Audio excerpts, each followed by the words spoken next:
রাজধানীর করাইল বস্তিতে ভয়াবহ আগুনে নিঃস্ব হয়েছে হাজারো পরিবার। 16 ঘন্টা পর আগুন পুরোপুরি নিয়ন্ত্রণে এলেও সেই ধ্বংসস্তূপের মাঝে এখন শুধুই অনিশ্চিত ভবিষ্যতের হাহাকার। ফায়ার সার্ভিসের 5 ঘন্টার চেষ্টার পর আগুন নিয়ন্ত্রণে আসলেও পুড়ে ছাই প্রায় 1,500 ঘর। সিরাত আল মুস্তাকিমের রিপোর্ট।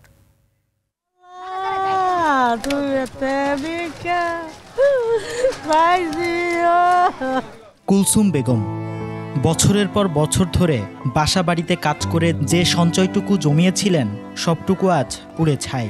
তবে এবারই প্রথম নয়, এর আগেও 3 বার তার ঘর পুড়েছে এই সর্বনাশা আগুনে।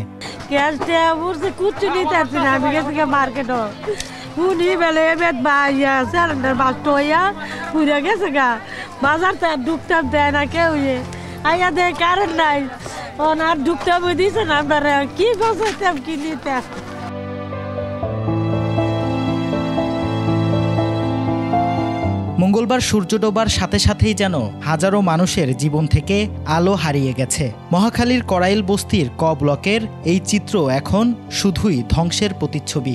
প্রায় 1500 ঘরবাড়ি পুড়ে ছাই। যেটুকু স্বপ্ন নিয়ে এই ইট কাঠের শহরে এসেছিলেন সবই এখন অঙ্গার। এই দৃশ্য, এই চোখগুলো, এটাই করাইল বস্তির আজকের বাস্তবতা। গতকালের রাতে এখানে থাকা শত শত মানুষের স্বপ্ন নিমিষেই পুড়ে গিয়েছে।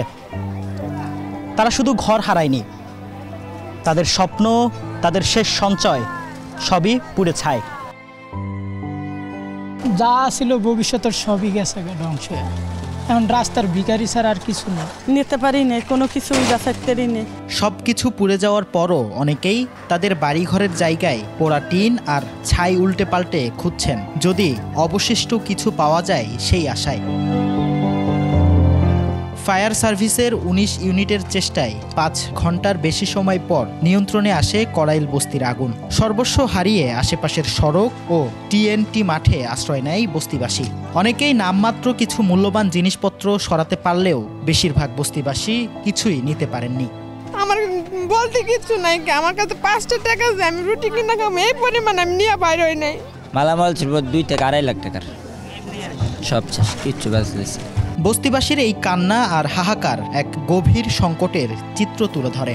শুধু ত্রাণ নয়, দরকার এই মানুষগুলোর জন্য একটি স্থায়ী ও নিরাপদ ঠিকানা। সিরাত আল মুস্তাকিম, 21 টেলিভিশন, ঢাকা।